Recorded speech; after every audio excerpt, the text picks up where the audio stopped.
All right, this is video 2 for the drugs and medicine unit, and in this video you are going to learn about the different ways drugs are administered and also some important terms associated with drugs and medicines. So keep in mind, when I'm using this word drug, it always has that connotation of being an illegal substance, but in this unit, a drug or a medicine is anything that is taken that can produce, one of those physiological effects we described in video 1. So it doesn't necessarily always imply something that is illegal. It could be illegal, it could be a prescription, or it could be something you purchase over the counter, like at, Walgreens or Target. Now, what ways do we take these different medications? So one way is orally. That means by mouth. So for example, things that you take, like your vitamins, a lot of times you'll take those by mouth. Tylenol, aspirin, lots of things that are prescription from the doctor. Now, why do we take them this way? Well, for one thing, it's easy. It's convenient for us. And, it doesn't take too much work to do that.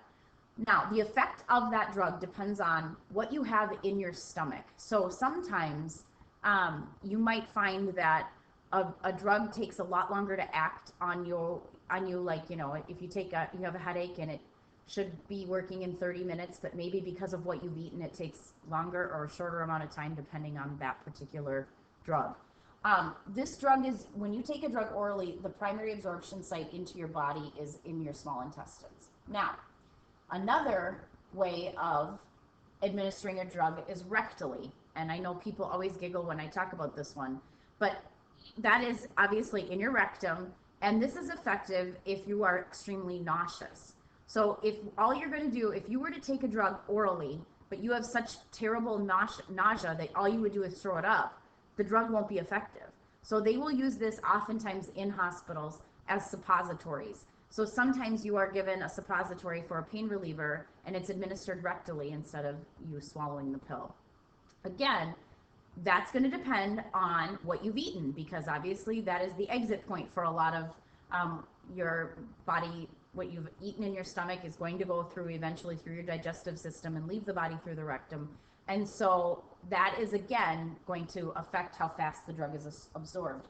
But there are so many blood vessels there that the primary absorption site for this drug is in your bloodstream. So there's 2 of the 4 ways that we can talk about drugs being administered. The third way is through inhalation. And inhalation, if you want to think of that as like an asthma inhaler, that is a good example of an inhaled drug. It's a rapid absorption rate, and you get a systemic effect. Your brain, your whole body is affected, and again, asthma is a really good example of that. So some of you may even actually have inhalers, and you know that when you start to feel that difficulty breathing when you take your inhaler, it actually works really quickly. And the last way of administering a drug that IV expects you to know is parenteral, which is injections. Now, there's different ways things can be injected. So one is into the skin, and we call that subcutaneously. Now, that is a slower rate of absorption than, say, an intravenous drug. Now, examples of that would be like when you go to the dentist and they give you Novocaine in your gum. That just numbs your gum, and they put it right into your skin, the gum. Illegal drugs are often taken this way.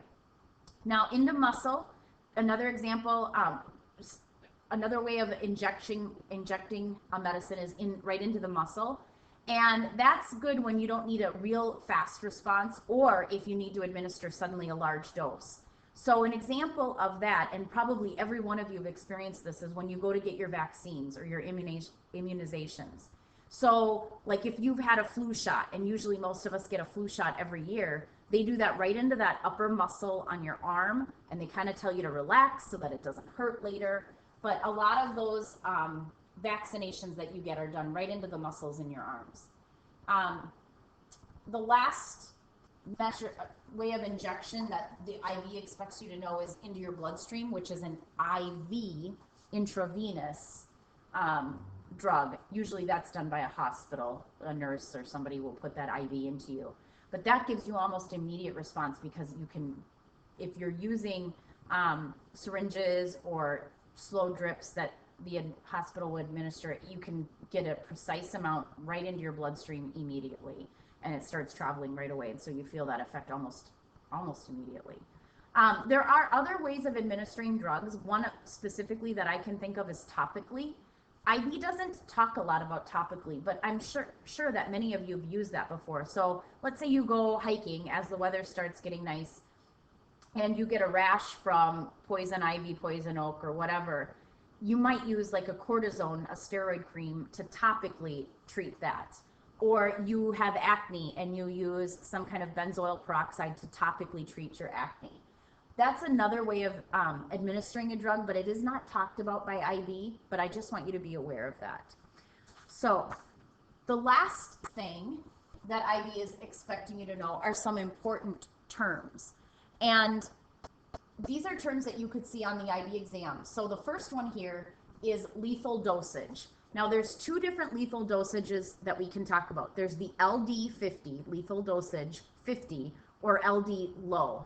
And they have definitions that you can see there. So the LD 50 is the amount of whatever that drug is that it takes to kill 50% of whatever the test population was in one dose. Whereas the LD low value is the lowest dosage ever reported to have caused death in either a test subject or a human. Tolerance is a word you've probably heard of before.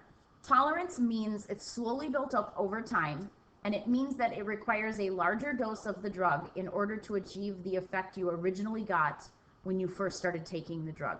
This happens both with over-the-counter, with prescription, and with illegal drugs. Alcohol is probably one of the ones that most people will think of, that, you know, when you are first starting to drink alcohol, you might notice that you feel the side effects of drinking alcohol, feeling drunk, lightheaded, whatever, that on one or two drinks. But if you consistently drink over time, you're going to need more than one or two drinks to achieve that original feeling that you had off of one. A side effect is a negative consequence of using a drug or medicine. And so sometimes a side effect might be mild, like you might take a drug for a headache, some kind of pain reliever, and it might upset your stomach, but that's a moderate side effect. And the benefit, the curing of the headache, the therapeutic reason you take the drug outweighs the risk. Now, when we talked about thalidomide in the previous video, that therapeutic effect of healing morning sickness was not worth the side effects, the birth defects caused by that drug. So again, a risk to benefit ratio must be considered. So that's what a side effect is. And then the last term that we're going to discuss is dependence, which is really just a form of addiction. That's probably the word you've heard a lot, but people could be dependent on alcohol or addicted to alcohol or addicted to heroin, dependent on heroin. They mean the same thing. Now, there's both physical and psychological dependences. So a physical dependence is where your tolerance comes in. The patient has become so dependent on the drug in order to feel normal that when the drug is removed, you'll actually start to see withdrawal symptoms. Some people get the shakes. Some people suffer from severe nausea, sweats, fever. It just depends on what the drug is and how severe the withdrawal symptoms are. A psychological effect's kind of like a craving. The patient believes they need the drug to function. And I know many of you probably feel like you cannot get through your day without your morning cup of coffee. And that means you actually have a psychological dependence on caffeine. And caffeine we're going to study as a stimulant a little later. So those are some of the terms that IB wants you to know.